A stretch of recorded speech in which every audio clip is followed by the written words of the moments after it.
Welcome to the Intrinsically Ordered podcast. Today I'm joined by one of my long-term running mentors, somebody who I look up to. I've learned a lot about life from him, and today's episode is going to be about finding meaning without this dogmatic view of the world. I know I've heard from a lot of you guys where you're so scared to leave behind this belief system because you think you'll be sad and won't have any meaning in life. You'll collapse without this epistemological foundation. And today we're going to be hearing how Jason views the world, his background, secular Buddhism, ultramarathons, and a whole lot in between. I'd met you, Jason, running. We both run ultramarathons. Jason goes a lot further than I do. And I've helped out at one of his big, or now a 250-mile race and a 200-mile race. Right. And that's, we're out there for what, 4 or 5 days of straight running. I consider them a very spiritual experience. And so we'll kind of go through a number of different things. Our conversation today, where we talk about some very dark matters and a way through them. So that's just our quick warning before jumping in. And if you're looking to support in making this work possible, there's a link down below. But let's hop into today's conversation. Thanks for having me, Cade. Appreciate it. Yeah, we've spent some interesting time out in the dark. Yes. Pounding out some miles and talking about life. Yeah. Talking about what matters and what doesn't matter. Well, it's interesting. It's interesting with even the introduction of your audience, because that's such a different landscape that I come from. Mm-hmm. So I know what being lost feels like. In fact, that was the land of my origin story, if you will. Yeah. So being lost, first of all, isn't the end of the world. And for anyone who probably thinks that they had, or that someone else has, answers or some kind of map for them to follow, being lost is probably a pretty good first step. That gives you hopefully more of an open mind. Yeah. In terms of not knowing. In fact, I think a lot of the knowing becomes the obstacle to, your intentions may be to follow this path in order to gain this knowledge and to, I don't know what the ultimate goal is, right? To achieve some peace or happiness in this world? Mm-hmm. Or is this all about earning something in some future existence? Yeah. And again, those are all basic human psychological states that we all end up in, I guess, right? Well, let's dive into maybe starting with the big question a lot of people wonder, that I don't like when people ask this question, but I'd be interested to hear your thoughts on it. What is the meaning of life? Depending on where you're coming from on this, what you might need to hear right now is that there is no meaning, or that the only meaning is the meaning that you create for it. Now, that may be a scary answer, depending on where you're coming from. If you're looking for answers, I'm going to tell you, well, there are no answers, or you just got to make them up as you go.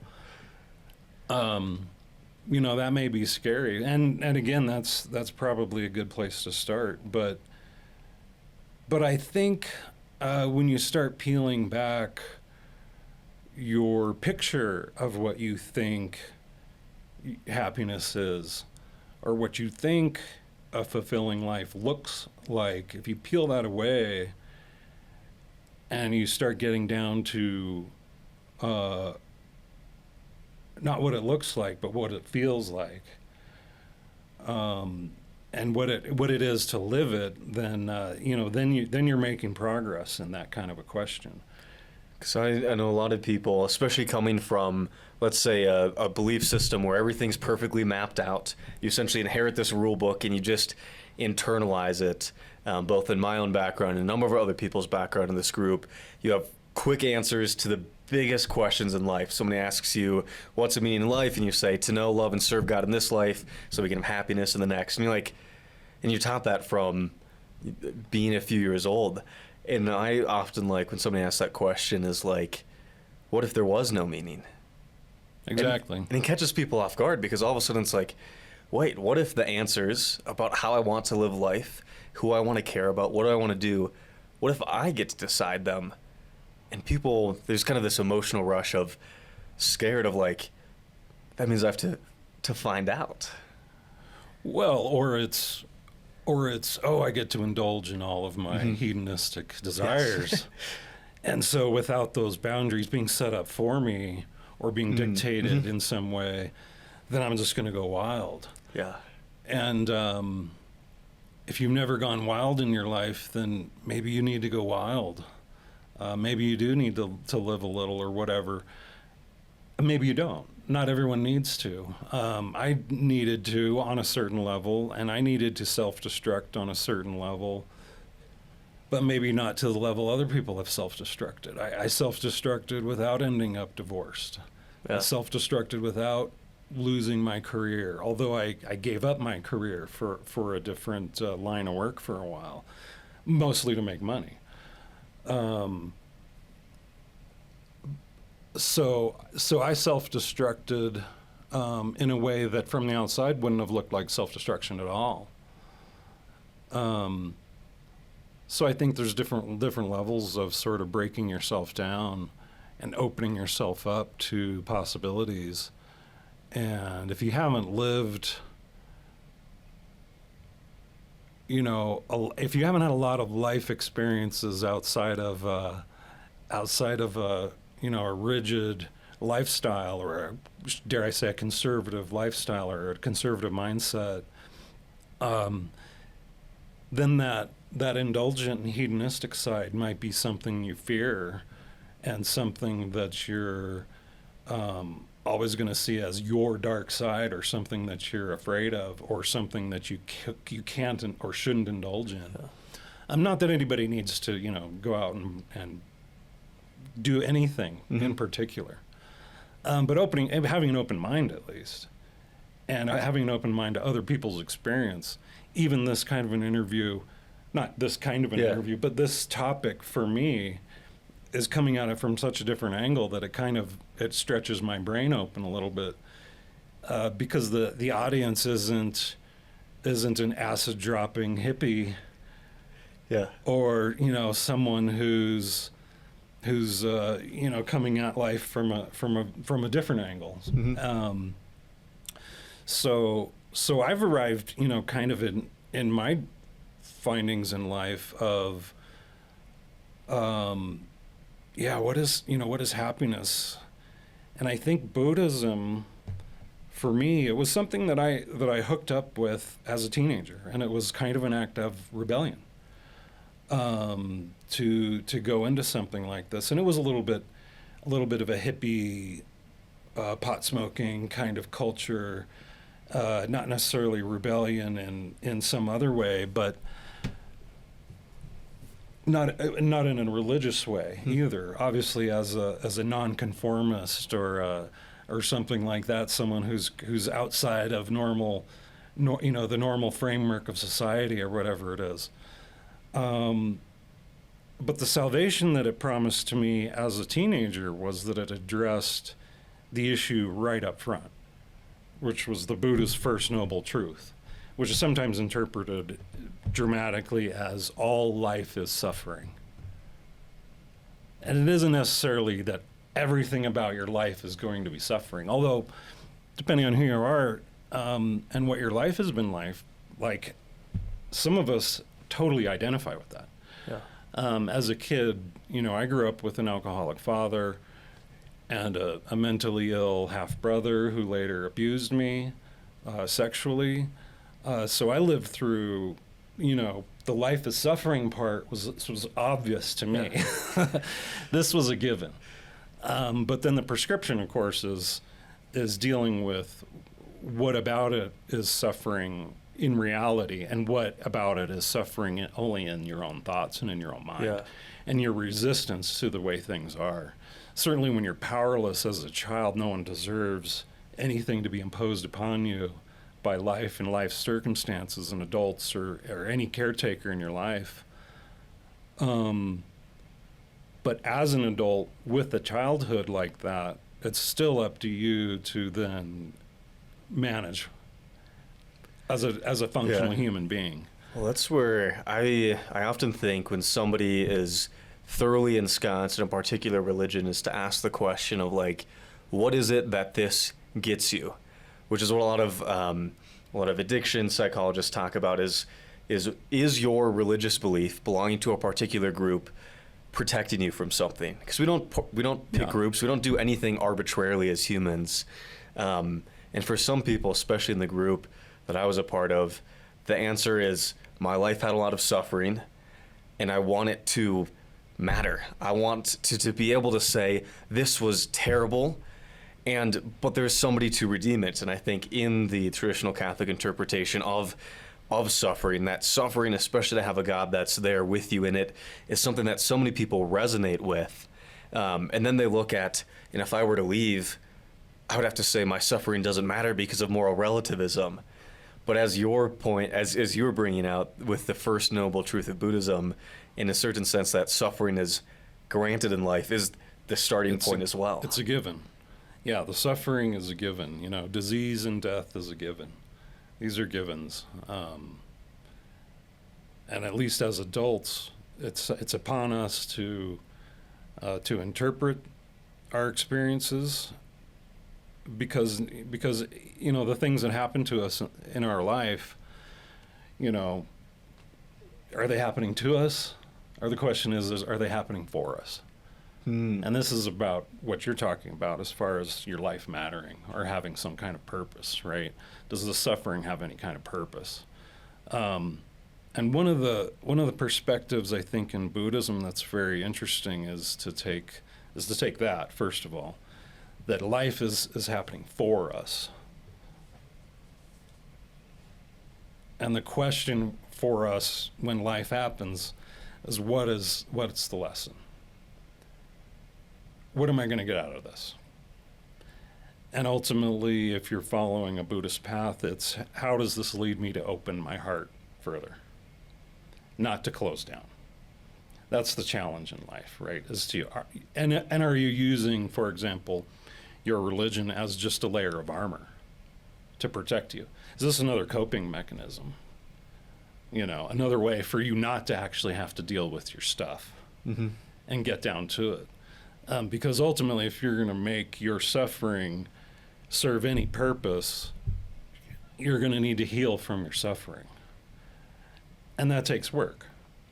Well, that's one of the things that, I think it was 4 a.m. in the middle of the desert that we were talking about, where a lot of, let's say, institutional religion kind of offers you the shortcut to doing the work, right? You have these prayers or these actions that in a certain sense merit something, or you're given something in return, versus your point of you just have to be quiet and do the work.